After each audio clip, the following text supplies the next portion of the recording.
Okay, this week we're going to talk about the behavioral models. And there's so many different ways that behavioralism have been used clinically. And so we'll talk about some of the main people you need to know about with this model.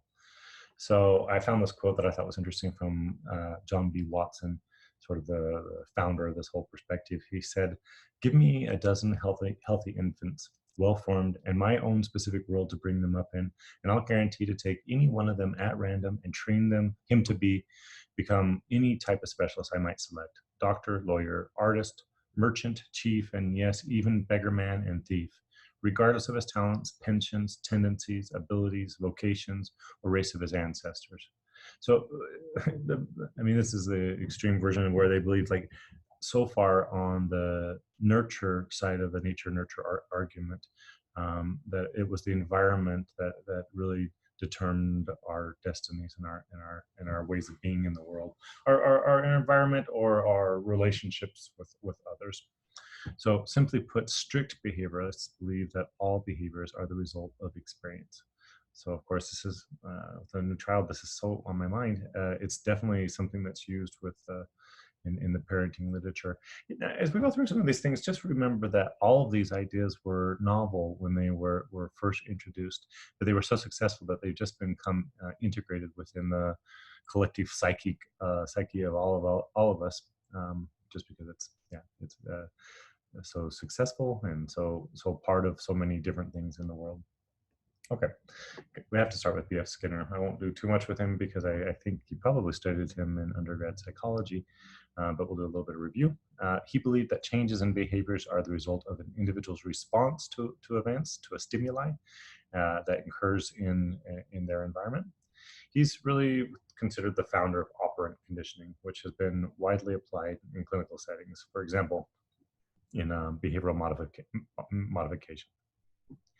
Um, he believed that behavior that is positively reinforced will reoccur, and that intermittent reinforcement is particularly effective. Now, that's what happens when you go to Vegas.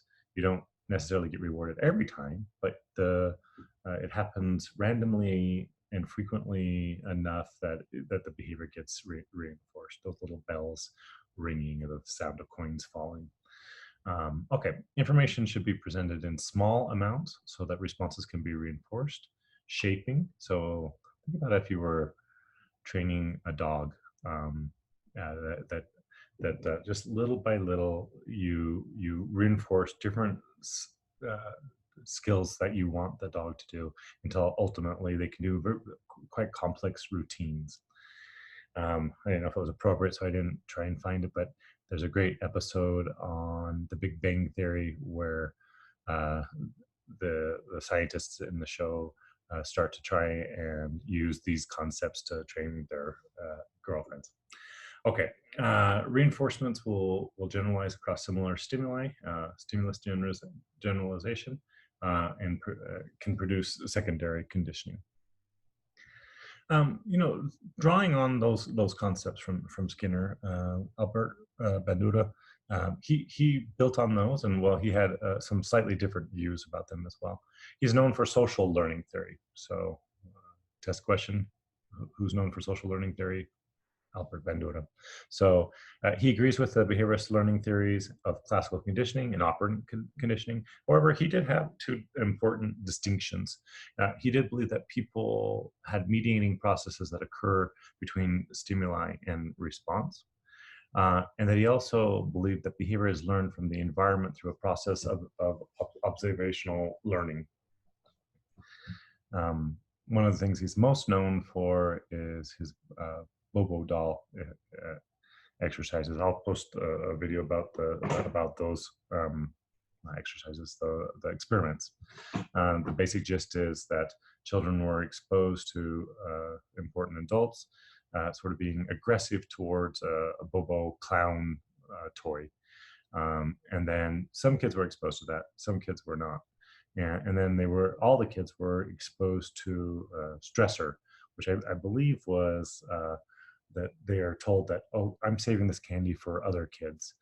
And then the kids who were exposed to aggressive behavior of important adults really went to town on the bubble clown. Anyways, it's interesting, and it's the idea behind it has been replicated in lots of different types of scenarios.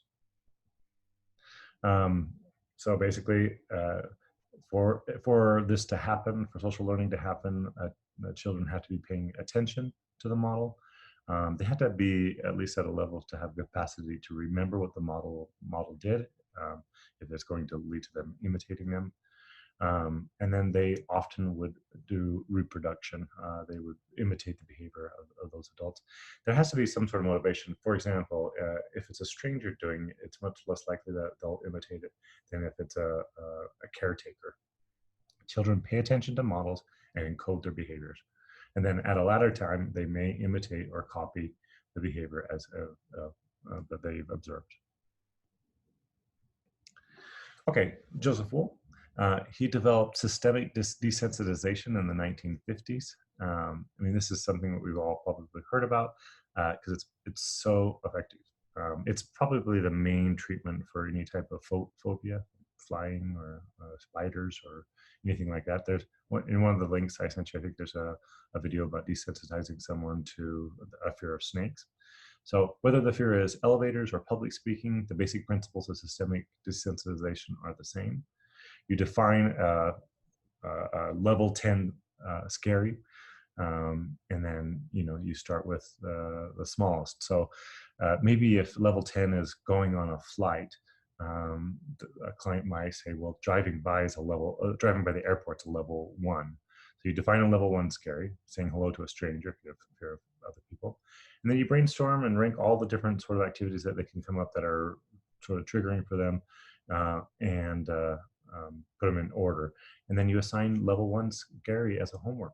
And then in a week, you review the homework and assign a level 2.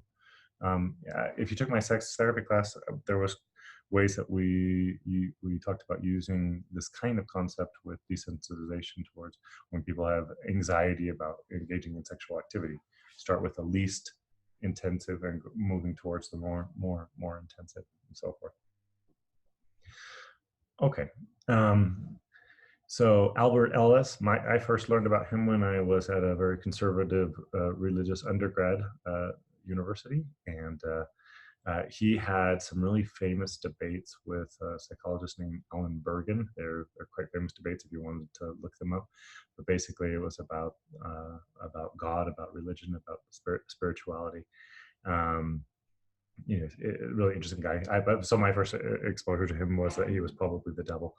I've sort of changed my view of him now. I think he's kind of really fascinating. He founded rationally motive behavioral psychotherapy in 1955, a practical and symptom-focused approach that is about how it's our thinking about events that leads to emotional behavioral upset, with a present focus. And individuals are taught to examine and then challenge things that are unhelpful that they're thinking, because those things lead to unhealthy emotions and self-defeating, self-sabotaging behaviors. Patients change from his perspective through the identification of irrational thought processes. And patients' behaviors and thought processes are evaluated and then often challenged from this approach. So he believed that people have the potential to be rational, self-preserving, creative, functional people and able to use meta thought, or irrational, self-destructive, short-ranged hedonists and dysfunctional. So he would challenge people to consider how the culture and their family perpetrate irrational thinking. And he particularly targeted religious beliefs. So he wrote that religious beliefs are irrational and immature, and that atheism is the only road to optimal emotional health and well-being. He's famous for the ABC model. So basically, real shorthand, there's an activating event that causes a negative emotional or behavioral response. A person interprets these events unrealistically and then develops a rational belief system. And the third is that the rational beliefs cause negative consequences, and that they end up leading usually to behaviors that are not functional. So, for example, I just told these students at Catholic University that I'm a fan of someone who claims to be an atheist. Now my thought is that they're going to go tell their professors, and then their professors will hate me. So my behavior is going to be, I'm just going to stop communicating with their faculty. Okay, so negative end leads if it leads to irrational belief, then that leads to unhealthy negative emotions, which then also leads to bad behaviors, and the reverse is also true. Okay, Aaron Beck, he's the founder of cognitive therapy. I mean, you got to know about Aaron Beck. He focused on helping clients recognize their negative thoughts and errors in logic. He guides clients to question and challenge their dysfunctional thoughts, try new interpretations, and apply alternative ways of thinking about their daily lives.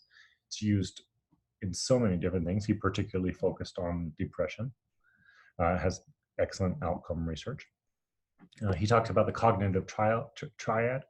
There are three forms of negative thinking about self. There's about self, about the world, or about the future.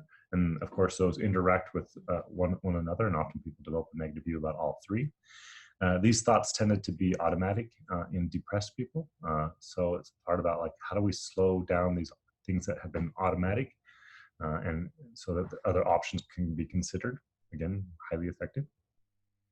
So they sound pretty similar. So let me let's talk about distinctions between Albert Ellis and Beck. Albert Ellis views the therapist as a teacher and does not think that a warm personal relationship with a client is essential. In contrast, Beck stressed the quality of the therapeutic relationship. Albert Ellis is highly directive, persuasive, and confrontive. And he would point out thinking errors that people have, whereas Beck places more emphasis on the client discovering misconceptions for themselves. And then Albert Ellis would use different methods depending on the personality of the client, whereas Beck's approach was really more focused on, developed depending on the particular disorder that a person was struggling with. So similar, but there's some nuanced differences to know about. I just thought at this point it was time for this joke. Okay, you all have a wonderful, wonderful week.